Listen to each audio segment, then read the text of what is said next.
yang saya pikirin ya udah jalanin aja dulu, yang penting dari pemasukan ini kita sehari-hari itu bisa makan. Karena kan sebelumnya kan dari usaha suami saya yang sebelumnya penipuan-penipuan itu benar-benar itu dinolkan. Semua harta yang saya punya itu benar-benar dinolkan dengan caranya gitu kan.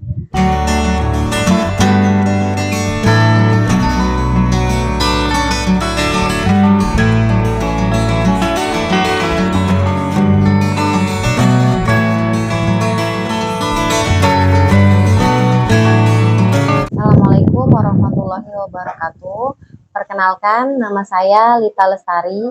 Saya seorang ibu rumah tangga. Saya memiliki 2 anak dan pekerjaan saya sehari-hari ibu rumah tangga. Saat ini saya juga sedang menjalani usaha yaitu Gubuk Dimsum yang bertempatan di Jalan Salak 2 Pamulang. Gubuk Dimsum ini saya merintis dengan suami saya berdua. Dari awal buka usaha dimsum ini sih nggak ada pikiran sama sekali mau buka reseller, mau membuka peluang usaha atau rame atau sepi.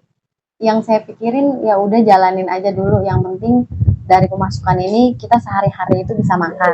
Karena kan sebelumnya kan dari usaha suami saya yang sebelumnya penipuan-penipuan itu benar-benar itu dinolkan. Semua harta yang saya punya itu benar-benar dinolkan dengan caranya gitu kan.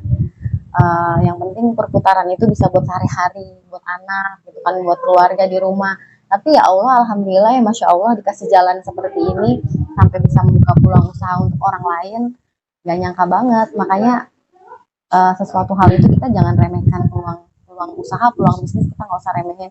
Kelihatannya memang sedikit gitu, kelihatannya memang murah banget, tapi kali lipatnya gitu, kali lipatnya banyak banyak lipatnya yang kita hasilkan, dan itulah berkahnya yang akhirnya kita rasakan sampai saat ini. Dulu waktu suami saya lagi terpuruk, buat jajan anak aja tuh saya tuh nggak ada, saya keluar gitu, anak saya yang paling gede itu kan suka banget dimsum, mama mau dong beli, posisi uang itu tuh nggak ada, mendingan buat beli beras gitu kan pikirannya.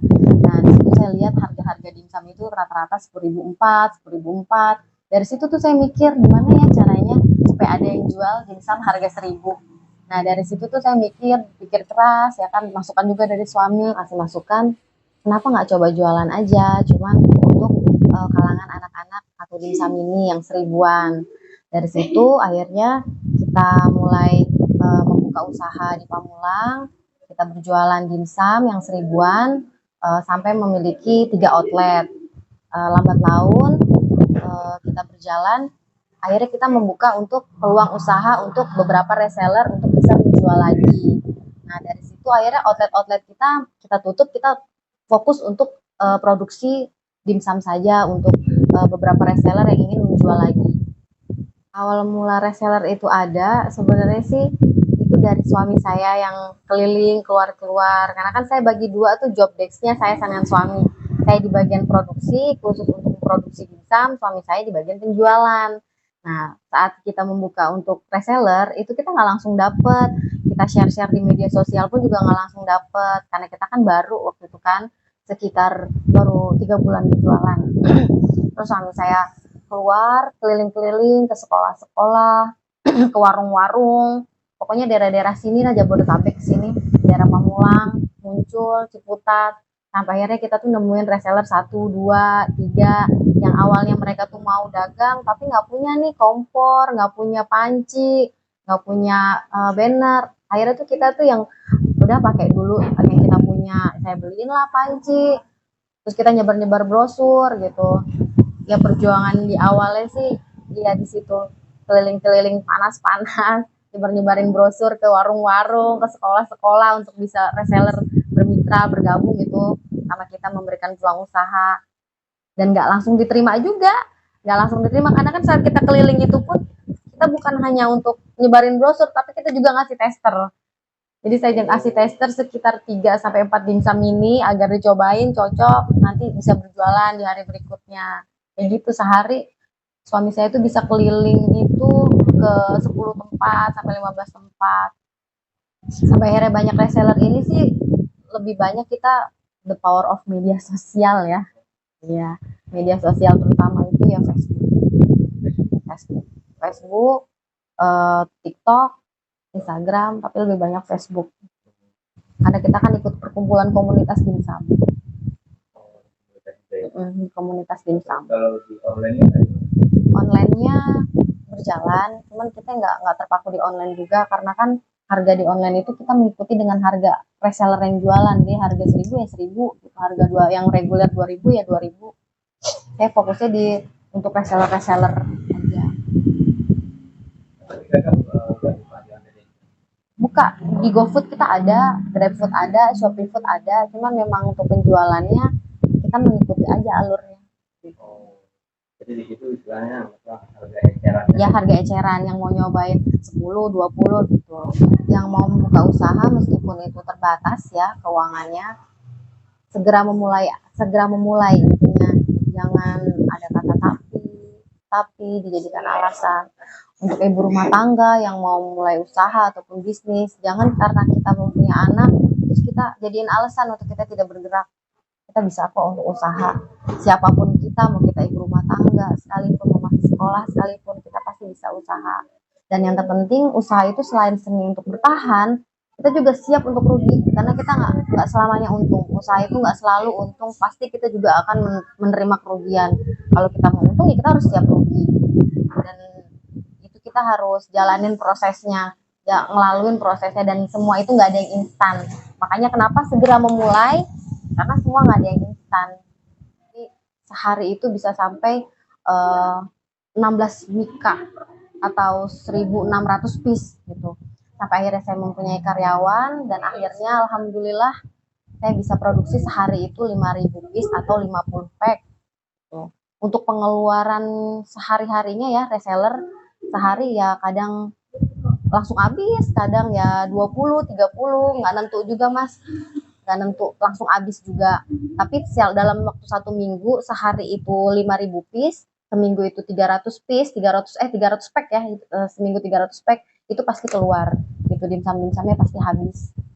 Omsetnya itu per bulan sekitar 70 sampai 80 juta. Gitu, 70 sampai 80 juta. Kalau saya sih masukan dari pembeli, dari reseller, saya tampung semuanya. Saya pikirin apa sih kekurangan saya, sampai akhirnya saya terus perbaiki sampai saya nemuin resep yang sekarang itu semuanya dari masukan-masukan, bukan dari diri saya sendiri sebenarnya. Ya memang semua berjalan, ini semua memang Allah ya yang ngasih jalan kemudahannya, tapi ya lewat keluarga, lewat pembeli, reseller, sehingga saya tahu di kekurangan saya di mana untuk saya terus perbaiki dalam hal resep. Karena memang dari awal kan saya emang hobi aja sih masak, bukan karena emang saya dapat resep dari orang lain, bukan begitu. Emang saya hobi masak, gimana caranya resep ini bisa saya kulik untuk bisa saya jual harga 1000 gitu. 1000 itu tuh untuk reseller yang jualan, nah saya harus di bawahnya lagi, harganya lebih murah lagi, agar reseller saya pun bisa mendapatkan keuntungan juga dari situ. Karena saya dari dulu pengen bermanfaat lah untuk orang lain. Jadi dari usaha ini, selain saya juga mencari usaha, mencari segi keuntungan, saya juga ingin bermanfaat untuk orang lain, membuka peluang usaha untuk orang lain, sehingga reseller saya juga pun juga merasakan manfaat dari sininya. Untuk pekerja-pekerja di sini juga anak-anak yang baru lulus sekolah, gitu kan, daripada di rumah terus, mereka punya bakat lah, punya skill di sini. Kelak nanti mereka keluar dari sini, mereka punya skill sendiri untuk bisa untuk usaha atau mereka untuk berdagang lagi gitu. Konsep peluang usaha dari Gubuk Dimsum, kita menerima reseller itu tidak ada minimal pembelian berapa piece-nya. Maksudnya nggak harus sampai 10 mika, 20 mika, enggak. 1 mika pun juga nggak apa-apa. Jadi harga 1 mika itu kita 75.000 untuk dimsum ini. Kalau beli 2 mika itu 70.000. Kalau 4 mika itu 65.000. Kalau 50 mika itu harganya 60.000. Jadi semakin banyak semakin murah untuk berputarnya lagi gitu. Ini contoh dimsumnya yang ukuran reguler. Kalau yang ini contoh untuk dimsum yang mini. Contohnya dimsum yang mini. Isinya 100 piece dalam 1 mika. Gitu. Saya untuk dimsum ini, untuk Gubuk Dimsum tidak ada menerima franchise gitu.